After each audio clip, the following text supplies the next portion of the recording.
खुलुमबाय बर' रादाब नायनानै मोजां मोनग्रा गासैबो नोंथांमोनखौ आंनि चेनेलाव बरायग्रोबाय। नोंथांमोननि थाखाय आं गोदान मोनसे खौरां लानानै फैबोलायबाय। आसा खालामो नोंथांमोना खौरांखौ नायनानै मोजां मोनगोन। फैदो दानिया खौरांखौ जोबजासिम नायलांदो। सामगुरि जिल्लानि बरबरि गाहाय राजा लामायाव सिखावनि उदखार। फिसाज्लाखौ फरायसालियाव स्कुटिजों दोननो थांनानै फैफिननाय समावनो मोनसे टार्निंआव स्कुटिखौ लाखिदोंमोन, जेराव सानै बाइकजों फैनाय सुबुङा बाइकनिफ्राय ओंखारनानै आइजोनि गोदोनायाव गोबौ हाथियारखौ दोननानै सिगिनानै गोदोनानि सनानि मालाखौ सेनानै लानानै थाङो। सनानि मालाखौ सेनानै लांनाय लोगो लोगोनो आइजोआबो बिसोरनि उन होसोलांदोंमोन, नाथाय बे समावनो गावसोरनि बाइकखौ फिदिंफिननानै आइजोखौ गोबौ हाथियारजों बुथारगोन होननानै सिगिसग' खालामनानै खारलाङो, जायनि जाहोनाव आइजोआ जेबो राहा लामा लानो हायाखैमोन होननानै फोरमायथिदों। बे जाथायनि हेंथायै दायो दिसपुर थानायाव गांसे एजाहार होबाय होननानै मिथिहोबावदों भुगिनांनाय आइजो सुमि पाटिया। कक्राझारनि साबा खौरांगिरिफोरनि मोनसे हानजाया बिसमुरिनि सनापुराव मोनसे जाब्रबथायजों मोगा-मोगि जादों। जिल्लानिनो सिङाव थानाय सारबारिनिफ्राय खौरां बुथुमनानै कक्राझाराव फैफिननायनि उनावनो खौरांगिरिफोरनि गारिया बिसमुरि सनापुराव मैया बेलासिनि 3:30 जाब्रबथायाव गोग्लैयो। बिसमुरिनिफ्राय हल्टुगाव जानानै कक्राझार फारसे फैबाय थानाय समावनो सनापुर खोला बिसमुरियाव दालांनि रेलिंआव सौग्रावनानै बे जाथाया सोमजियो, जायनि जाहोनाव कारनि सिगांनि बाहागोआ गाज्रियैनो बायख्रेबदों आरो सिगांनि मासियाव जिरायनाय कक्राझारनि गागि खौरांगिरि अशक कुमार बर्मनआ फारसे आखाइ बायनायजों लोगोसेनो गोब्राबैनो जोखोम जादों। जाब्रबथायाव कक्राझारनि गागि खौरांगिरि सुरज मुसाहारिजों लोगोसे निउज 18 प्रतिदिन टाइम्स खौरां बिजोंनि केमेरामेन प्रणब मुसाहारि, खौरांगिरि गेवलांसार नार्जारी आरो राइजिं बडोलेण्ड पर्टेल खौरां बिजोंनि खौरांगिरि डेभिड बसुमतारी मोना फिसा जोखोमाव गोग्लैदों, नाथाय गोब्राबैनो जोखोम जानाय अशक कुमार बर्मनखौ कक्राझाराव थानाय MRM बेसरकारि देहा फाहामसालियाव थिसननाय जादों होननानै खौरां मोननाय जादों। तामुलपुर जिल्लानि पाटकिजुलि खालाजाहार गामिनि मुङा एभरेस्ट नार्जारी, बिथाङा न'निफ्राय गोमानानै दङ। नखरनि सुबुंफोरा फोरमायथिनाय बादिब्ला बिथाङा गोबाव समनिफ्रायनो सानस'हायै माखासे खर'नि बेरामजों भुगिनानै दङमोन।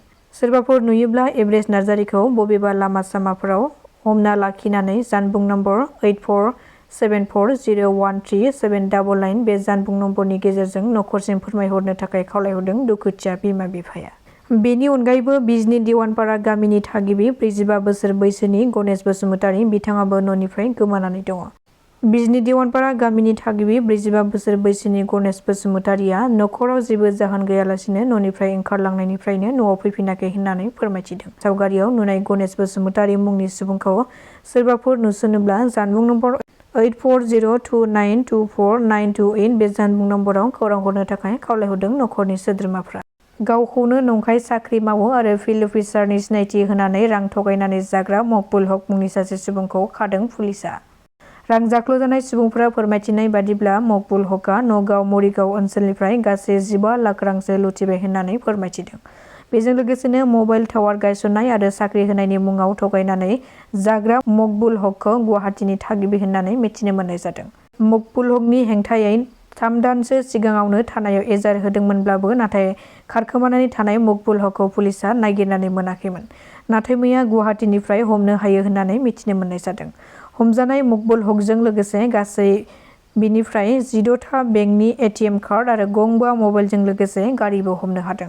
नबेम्बर दाननि 14-15 खालाराव दिल्लीयाव खुंजानो गोनां बडोलेण्ड महोत्सवआव बाहागो लानो थाखाय मैया गोबां रोजा बर' सुबुंफोरखौ रेल स्टेशनफोराव थुबुर जानायखौ नुनो मोन्दों। हारिनि थुनलाइ, राव हारिमु आरो सोलोंथाइनि बिथिङाव मुलुग दरबाराव गावखौनो बर' हारि होननानै सिनायथि होनायनि थांखिजों खुंफुंनाय बे फोरबोआ थारैनो गोग्गाथाव। लाखिनानै दोननाय गारिनिफ्राय ग्लास बुफायनानै रांनि थफ्ला थानाय बेगखौ लानानै खारदों दुथां सिखावफोरा। साननि समावनो सोमजिदों बे सिखाव खावनाय जाथाया। गुवाहाटीनि हनुमान मन्दिरनि साखाथियाव सोमजिदोंमोन बे सिखाव खावनाय जाथाया। लुथिजानाय आइजो सुजाता दासआ मिथिहोबावनाय बादिब्ला बे सिखाव खावनानै लांनाय बेगआव रांजों लोगोसे गोनां मुवाफोर जेरै मबाइल फन आरो गोनां डकुमेन्टसफोरबो दङमोन होननानै मिथिहोदों। सुजाता दासआ गुवाहाटीयाव बिफानि बेरामखौ नायनो थाखाय गुवाहाटीयाव फैदोंमोन, नाथाय बे समावनो बे जाथाया जानो मोन्दों होननानै फोरमायथिदों। बे जाथायखौ लानानै दायो थानायाव गांसे एजाहार होबाय होननानैबो मिथिहोबावदों भुगिनांनाय आइजो सुजाता दासआ। नगावनि कसुवा गुरामुखी दैसा जिङाव सासे सिनायनो हायै सुबुंनि गोथै देहाखौ बोखांनो हादों। ओनसोलनि सुबुंफ्रा फोरमायथिनाय बादिब्ला जायगानिनो सासे सुबुङा फोथाराव थांनायाव बे थैनानै थानाय सुबुंनि गोथै देहाखौ नुसनो। जायगानि सुबुंफोरा पुलिसनो खौरां हरनायनि उनाव बे खौरांखौ मोननायनि उनाव कसुवा पुलिसआ जाथायसालियाव थांनानै मावनांगौ खामानिखौ मावहैयो, नाथाय मा जाहोननि थाखाय बेबादि थैनानै थाखो ना सोरबाफोर बुथारदों, बबेनि मा मुं, बिनि थं, जायगा आरो बेनि सोमोन्दै दासिमबो मिथिनो हानाय जायाखै। दासिमनि खौराङा एसेनोसै। नोंथांमोना खौरांखौ नायनानै मोजां मोनदोंब्ला चेनेलखौ साबस्क्राइब खालामनानै लानो हागोन। गोजोन्थों।